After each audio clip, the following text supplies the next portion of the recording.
can we still create wealth within this economic structure? Well, thanks for having me. Nice to be here again. It's very, very important for us to realize that the situation is right there. There is no doubt about that. But we also have to face reality of the environment that we operate in. So the first thing I want us to understand is that it's not going to get better. So that we will not keep having these unrealistic expectations. If you look back at our democracy since 1999, we have never had a better government. So go think back 23 years. It keeps getting worse. It keeps getting worse. It has never gotten better. So we need to have that reality behind us while we are looking at the future. Because see, life is lived forward but understood backwards. We have never had a better government. So to believe or expect that, oh, this one will be better than the former one, you're going to be setting up yourself for trouble. So that's number one mindset you need to have. It's not going to get better. Even when we look at it prophetically, darkness will cover the earth, gross darkness the people. So it's not going to get better. But we're going to go through what has happened with this new government is that they are making the right decisions. Now, the right decisions they are making is going to make things tougher. But if we are able to weather the storm, there is light at the end of the tunnel. With reference to subsidy, I wish that with reference to subsidy, we have all accepted the 2012 verdict. Because Sanusi was crying. Because they were all crying. They gave us the figures. But this same APC government and many other people were against them. Today now, some people are fighting. This subsidy is a fraud. We all know it has to go. So anyone that is saying they should not remove subsidy, you are not being realistic. Because we are at the bottom of the bottom of the bottom. So subsidy must go. The challenge is always, should it go now? What do we need to put in place before it go? All those are stuff we will discuss with time. But that it must go, it has gone. Number two, the floating of the dollar. It's a good decision. But one thing we need to understand is that there's what we call the gestation period for every policy. When a policy is made, it takes between 6 months to 2 years.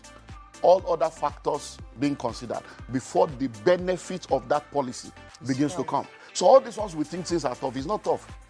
We have not started. So don't even disease you have not started because we are just less than 2 months in the policy now.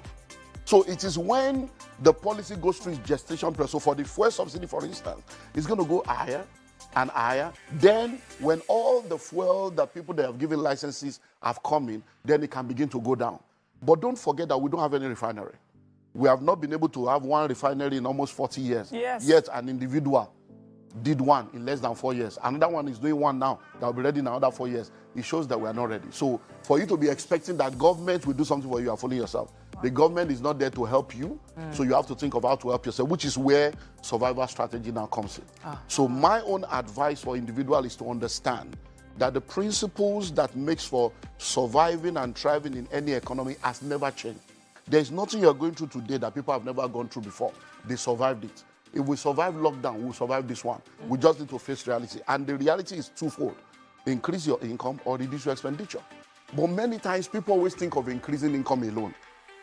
Reducing your expenditure is a major aspect of surviving any economy because the income will not necessarily increase if you don't have value that you are offering that will demand money to flow to you. So if you are earning salary will not increase. They will even most likely sack you. Because if I'm to advise an entrepreneur right now, entrepreneurs should be making the tough decision.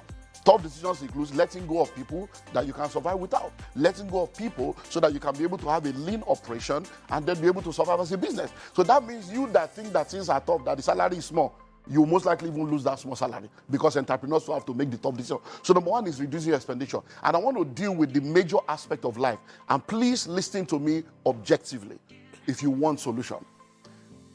Everyone needs to understand that majority of what you are spending money on, you don't need to spend money on them. You are spending money on them because somebody has programmed you to think that way.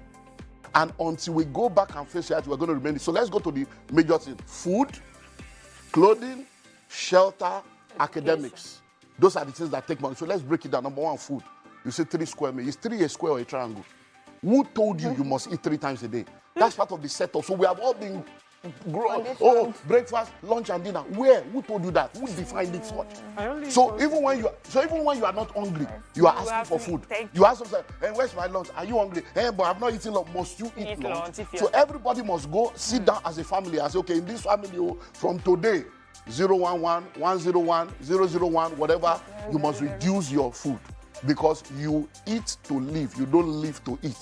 If you eat once a day, you will not die. No. You're going to go through a period within 2-3 weeks, you will adjust. You'll be shocked that once a day is okay and you'll be healthy. Once you eat well, that's on the food aspect. On the issue of clothing, we don't need to talk too much. Most of the time, it's self-esteem issues. People don't even know what you are wearing. There's what we call the 20-40-60 principle. When people are in their 20s and in their 30s, most of the decisions they make is based on what people will say, how people will feel. By the time you get to your 40s and 50s, you don't care what anybody is saying. By the time you become 60, you realize that nobody was even saying anything in the first place. You are the one setting yourself up. How many times have you done hair, wore shoe, and nobody saw? That you now told them, you didn't see myself, you do shoe. Your husband will give you money to go to salon. And you will return, and he will not even commend you because he has forgotten. There are many things the man is thinking of. It's not that you went to do hair. So most of the things we are spending money on, all the clothes you have in your wardrobe, your bungalow is in your wardrobe. All the clothes you have in your wardrobe, how many have you worn? All through lockdown, what did you do with those clothes? We are bag and shoe to match. Our destiny is not matching our bank account. We are wearing both straight. Our life is not straight. Amen. We are wearing 3-piece suit. We don't have three-story building. We need to cut down on all the waste and excesses. Then let's go to shelter. Now you have a wife. Many of us grew up in room and parlor. You want to stop it? Husband, wife, and 5 children. We grew up in one room. We grew up in room and parlor. We survived. Cutting was what our parents were using to survive. They didn't have car, they were happy. Now you have cars, you are sad. Now you are in duplex, you are frustrated. Why? Because we have built our appetite over the years based on materialism, what people will think, what people will feel, and we have set ourselves up. You'll be amazed that in Lagos today, the illiterates are the landlord, the educated ones are the tenants. All those people we call illiterate that we think they don't have brain, they are the ones buying land, building houses. You now, you go and park a 14 million naira car in an 8 million naira rented apartment. You think you are a big boy. You lack understanding. And the tenant will be calling you landlord will be calling you tenants.